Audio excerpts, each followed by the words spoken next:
Welcome to Conversations on the Coast, San Francisco's premier author interview program. Today we are going to talk about a book which is called Anglo Files. The subtitle will help, A Field Guide to the British. And the author in the studio with us is Sarah Lyall, and her book is published by W.W. Norton and Company. Thanks for coming by. Thank you. You know, I don't know exactly how to identify you, because there's a letter from your publisher that says about you, imagine Margaret Mead channeling John Stewart, and you have Sarah Lyall. I don't know whether that's a compliment. I'm not sure either. It's one of those sort of high concept descriptions, but I didn't write it myself. Now, here's something that's a little more selling, I think.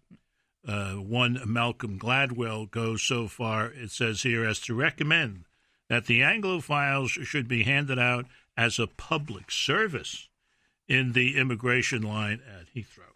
Now, as a public service, that means that we're going to give them away? Well, it's often the immigration line is so long that it would be nice to have anything to read at all. That would be nice. That would be nice. You know, in a sense, though, what's good about the book, I think, is that it dives right in. In the very first chapter, you tell a story of a picnic at a vast estate where an earl lives, and the picnic turns out to be something which you probably weren't expecting. Well, yeah, and I thought, I'd never met an aristocrat before, and I was invited just through some mutual friends to this picnic, and I thought it was going to be sort of Wind in the Willows style, beautiful tablecloths and, silver perhaps. Yeah, and 20 kinds of delicious, strawberries and things. And this earl lived in an enormous estate in Wiltshire and, with priceless paintings on the walls and Chippendale furniture. And so I was really excited.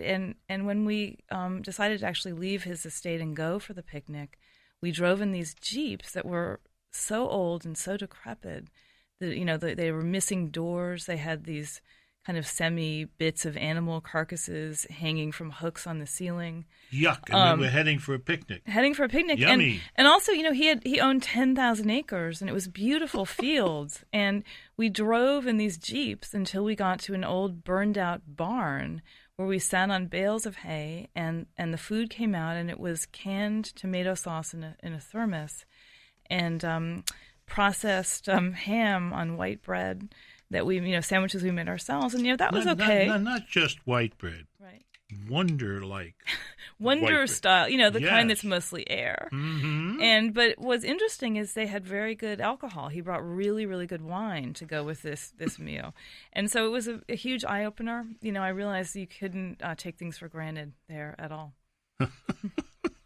But also, the weird thing was the barn was so uncomfortable. It was kind of a warmish day outside. It was sunny, which is unusual. And it was freezing inside the damn barn. So I didn't know why we were sitting inside when, the whole idea is you have to grab what sunshine you can because there isn't very much. This experience, you tell us, drove across one lesson very, very quickly. And that was that assumptions were made to be unmade. Yeah, you go into this business with a lot of assumptions, you're going to be in trouble. Yeah. You're going to be eating Wonder Bread and sipping great wine.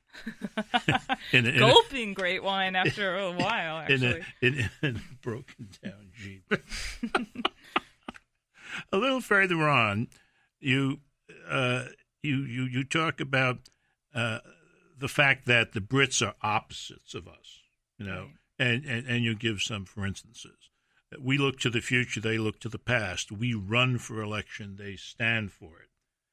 I guess the distinction there is how long it takes us. Yeah. Because their elections are very time limited. Yes, they are. Yeah. They are. We most noisily and proudly proclaim our Americanness, and they shuffle their feet and apologize for their Britishness. Yeah. In all circumstances, is that true? Or No, not at all. They can be very proud of themselves. They're not quite sure how to express it the way we are. They're not as comfortable with sort of overt expressions of self-congratulation. And it's a society that's changing a lot. Well, since I've lived there for the past 13 years, you could argue it has actually become a lot more American. It's a lot more of a consumer society. It's a lot more of a place where people might actually occasionally talk about their feelings. It's different. One of the things that you then say is we trumpet our successes and they brag about their failures. And later on in the book, you point out that this bragging about their failures is kind of paradoxical. It's actually bragging. Thank you. I'll explain that later. How is it bragging? Well, the idea is that they're so, content in knowing their own accomplishments that they can withstand the force of their own insults. The Anglo Files is truly what it says it is, a comprehensive field guide to the British, covering everything from false modesty, as we were just talking about, and all the way from there to hedgehogs. Just stay tuned. You're listening to Conversations on the Coast with Jim Foster. Now you can find this program on iTunes, SoundCloud, and all your favorite digital outlets. Follow the show on Twitter at JimFosterCoc and email jimfostercoc@gmail.com. Sarah Lyall is our guest. She's talking about her new book, The Anglo Files, A Field Guide to the British. Isabel Fonseca, who's the author of Attachment, has this to say in part: these are unforgettable portraits. It's hard to imagine a sharper or more compulsively enjoyable guide to the British, who emerge here as unexpectedly exotic and endearing. Now, I couldn't agree more when she says exotic. One of my favorite sections in the book is the invasion of the hedgehog people, which tells the story of hedgehogs on the Hebrides, the tiny islands off Scotland. What happened? Well, hedgehogs aren't native to these islands. They were brought over, it appears, in the 70s by someone who wanted some slug-eating devices for his or her garden.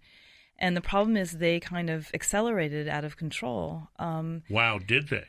Yes, they did. The population accelerated. And there are a lot of wading birds who use those islands as a nesting ground, and the hedgehogs are kind of indiscriminate eaters, so they will eat anything in their path, including bird eggs, and these birds lay their eggs on the ground. For the sake of accuracy, yeah, I think we better define hedgehog. Now, right. the one that I wrote down, and maybe you won't like this, but I wrote this one, that's from your book. Hedgehogs look like ambulatory toilet brushes without the handles. Is that okay? Well, yeah, I mean, if they're hard to describe, they're kind of like little mounds with prickles all over them. Yes. And, I hadn't seen one before I moved to England, and they're kind of cute. And, of course, if you get near one, they roll into a ball immediately as a defensive mechanism, which is great, except if they're about to be hit by a car. So often, many English people, British people, see them only smushed on the road. Yes, or hanging off. Never mind. It is not a good. But anyway, they got to these islands. They multiplied like crazy, right. And there comes a time when the government on the island decides it's time to cull them. Yeah, the Scottish government, which is in control of the Hebrides, said, let's do a cull. Let's kill them, is what cull means, because they're destroying the bird population. But meanwhile, the Hedgehog Preservation Society, which is a very popular interest group there, said that's inhumane. We would like to capture them and airlift them to safety. So there ensued a huge battle between these two groups, and they couldn't resolve what to do. So they both went out the same week and decided to pursue their parallel courses. So the government was catching them and giving them fatal injections. The Preservation Society was catching them and putting them on planes in little boxes. But what was so quixotic about the whole thing was that they couldn't catch enough to make any inroads in the population because, they hibernate, they hide in the bushes, they're nocturnal, it's impossible to find them. And so all this work by for both groups, nothing. 150 hogs were captured by the rescuers, and the killers did in 66 of them. Right, but there was thousands of them there. Thousands of them going on. Now, the reason why this happened is also in this chapter. Every British animal has its cheerleaders, you say.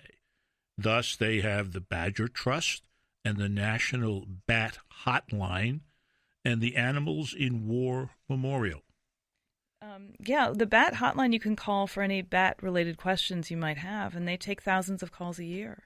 And the Animals in War Memorial was built near Hyde Park in London at a cost of over £1 million to honor animals who had served in battle with the motto, which is hard to argue with, they had no choice. And one of the type of animals that are actually in this bas-relief sculpture out there are glowworms. Glowworms, which were apparently used as sort of flashlights by soldiers in trenches in the wars. And the headline in one of the papers the next day was "Memorial honors glowworm heroes."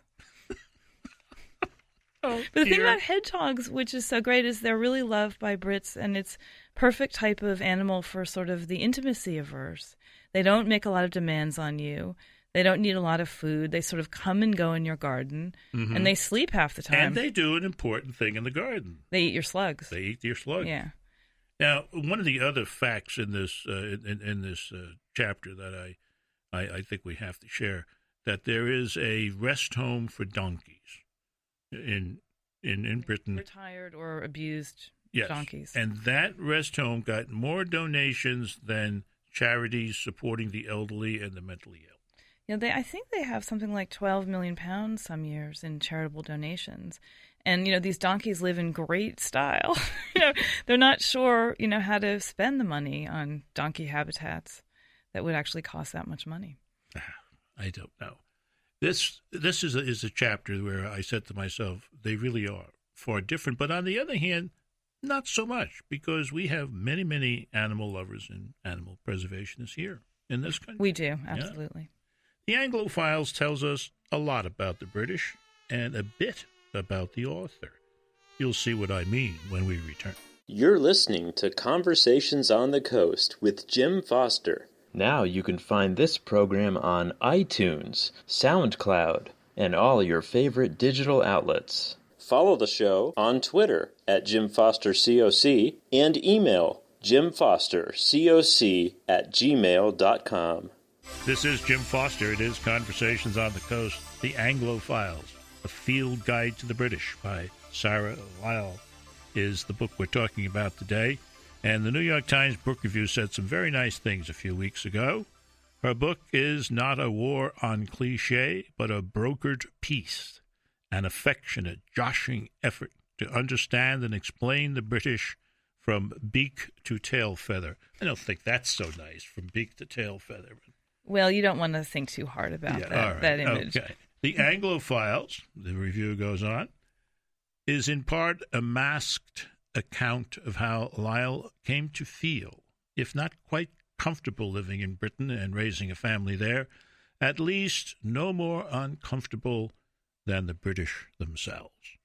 And it's toward the end of the book where I found a place where I think this is true. You talk here about beginning to make minor adjustments. I don't leave the house without an array of layered clothing. I always take an umbrella. The sudden flash of beautiful weather gives you something to celebrate in your heart in a way that people from, say, California never can. And I feel tougher, heartier, more robust. So that's where you are. This is the chapter on weather, I guess, isn't it? Yeah. And then you go on to talk about taking your children on a picnic. Yeah. And I'd like you to read that section, please. Sure. We laid out our picnic. The wind picked up, and we found that it was necessary to weigh the paper plates and napkins down with our bags. When the clouds blew in front of the sun, the temperature fell, and because we were wearing shorts and T-shirts, we folded the sides of the picnic blanket over our legs to make a kind of comforter. Soon we were lying on the ground, cocooned together, and it was quite nice and cozy. Sensing that there was worse to come, the park's ducks were swimming as fast as they could to their island in the middle of the pond. It started to hail, and the hail hurt when it hit our heads. "I'm sure it will blow over," I said. But the children knew when to call it a day. We had reached the point where it was chucking it down, and we gave up and ran for cover. Except for the frozen children, I didn't mind this experience. It was kind of fun. I had felt for a moment like an intrepid British person unflinchingly braving the elements with fortitude and cheerful good grace, and unlike, say, Captain Scott, with the good sense to know when it was time to turn back. We had some nice food that we brought from a handy local sandwich shop. We made some tea and finished our picnic indoors. It wasn't a picnic inside a car, but then you can't have everything, can you? You see how British you're getting? Yeah, well... I'll just call your attention to a previous chapter when you talked about the Brits going to the beach. Always expecting that the weather will change from sunny to stormy, or from stormy to sunny, and that's where they gather all their food and wind up eating in the car. They have layers of clothes, they bring their blankets and so forth. Exactly. And here you are doing the same thing. I was doing the same thing. I was trying to be a good role model for my children, who will be living there for a long time to come, probably. I have a general question to ask you, if you don't mind. Sure. How are the Brits doing with the European Union business? I mean, they came kicking and screaming in a way. They did. They haven't switched over to the euro. They still use pounds. And, it's a big problem politically because they're very integrated into the European Union.